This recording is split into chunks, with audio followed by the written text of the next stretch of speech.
ഇന്ന് പുതുവായനയിൽ വലിയ വാളും ചെറിയ വാളും.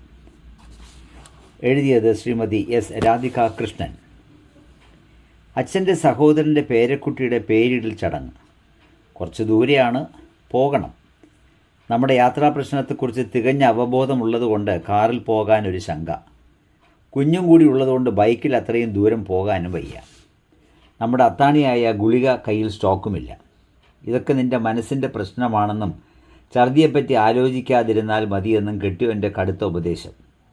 എന്നാൽ പിന്നെ മനസ്സിനെ പറഞ്ഞു നിയന്ത്രിക്കാൻ പറ്റുമോ എന്നൊരു കൈ നോക്കാൻ ഞാനും തീരുമാനിച്ചു.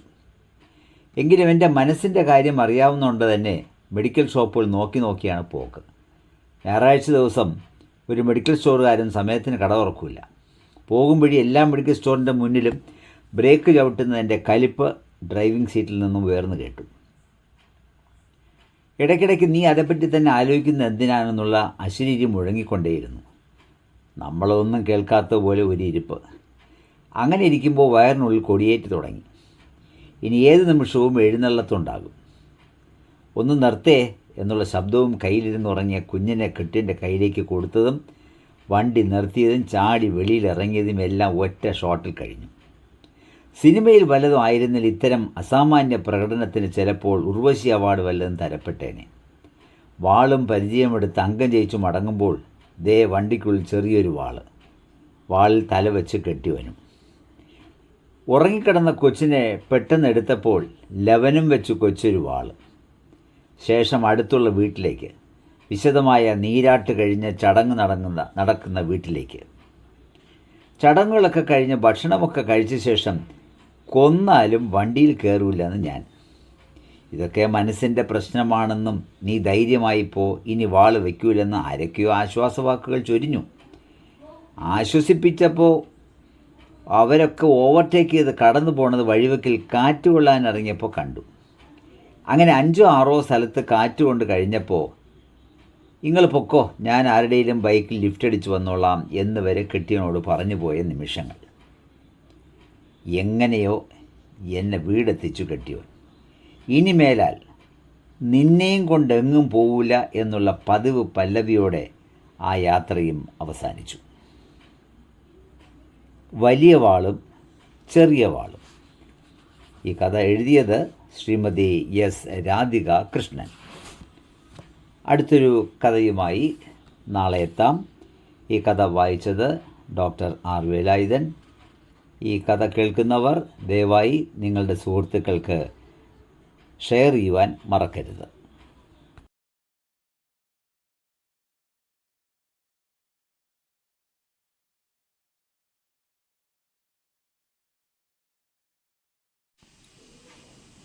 രാമായണ പാരായണം. രാമായണ പാരായണത്തിനായി മലയാളികൾ പ്രത്യേകം നീക്കിവച്ചിരിക്കുന്ന മാസമാണ് കർക്കിടക മാസം. ഈ ആധുനിക യുഗത്തിലും സാധാരണക്കാരും പണ്ഡിതരും ഒരുപോലെ കർക്കിടകത്തിൽ ഭക്തിയോടെ രാമകഥ പാരായണം ചെയ്യുകയും കേൾക്കുകയും ചെയ്യുന്ന കാഴ്ചയാണ് നാം കാണുന്നത്. ഇതിന് കാരണമെന്തെന്ന് ചോദിച്ചാൽ രാമകഥയുടെ കാലാതീതമായ മൂല്യം നമുക്ക് മനസ്സിലാകും.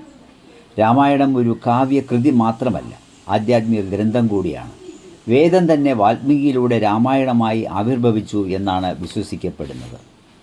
ശ്രീരാമൻ ഭാരതീയ സംസ്കൃതിയുടെ പ്രകാശ ഗോപുരമാണ്, ഭാരതീയരുടെ പ്രാണനാണ്. ധർമ്മരക്ഷാർത്ഥം ഭൂമിയിൽ അവതരിച്ച പരബ്രഹ്മമാണ് അവിടുന്ന്. ലോക സംരക്ഷണവും ധർമ്മ സംസ്ഥാപനവുമാണ് അവിടുത്തെ അവതാരോദ്ദേശ്യം. ശ്രീരാമൻ്റെ ജീവിതം തന്നെ ധർമ്മത്തിൻ്റെ വ്യാഖ്യാനമാണ്.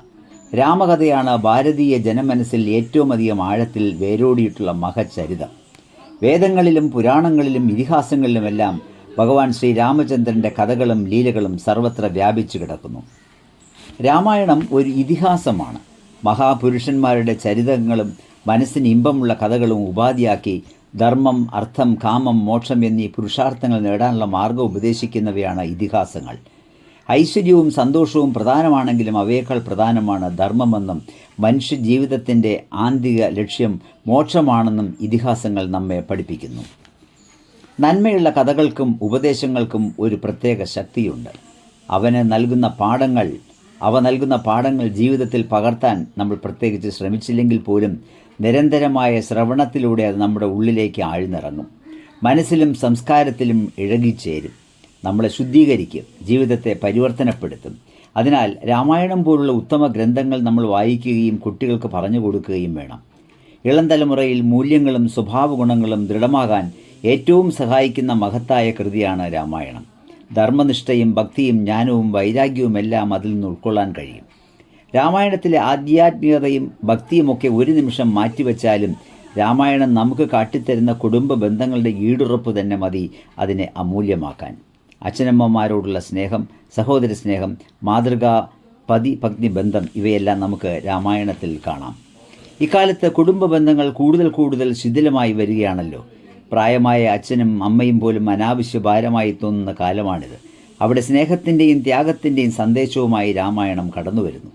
ജീവിക്കുന്ന കുറേ വ്യക്തികളെ മാത്രമല്ല, ഒരു സമൂഹത്തെയും സംസ്കാരത്തെയും രാമായണം നമുക്ക് കാട്ടിത്തരികയാണ്. ഭൗതികമായ നേട്ടങ്ങൾക്കും പദവികൾക്കും മീതെ മൂല്യങ്ങൾക്കും ആദർശങ്ങൾക്കുമുള്ള സ്ഥാനമാണ് സംസ്കാരമാണത്. രാമായണം നമ്മുടെ സംസ്കാര വാഹിനിയാണ്. അത് വെറും സാരോപദേശമല്ല. രാമായണം വായിക്കുമ്പോൾ, കേൾക്കുമ്പോൾ, അതിൻ്റെ മാധുര്യം നുണയുമ്പോൾ അറിയാതെ ഒരു സംസ്കാരം നമ്മിൽ ഉണരും. അതിനുള്ള ശക്തി രാമായണത്തിനുണ്ട്. അതുകൊണ്ടാണ് ഇത്രയും ഭാഷകളിൽ, ഇത്രയും ദേശങ്ങളിൽ, ജനഹൃദയങ്ങളിൽ അത് ഇറങ്ങിച്ചെന്നത്.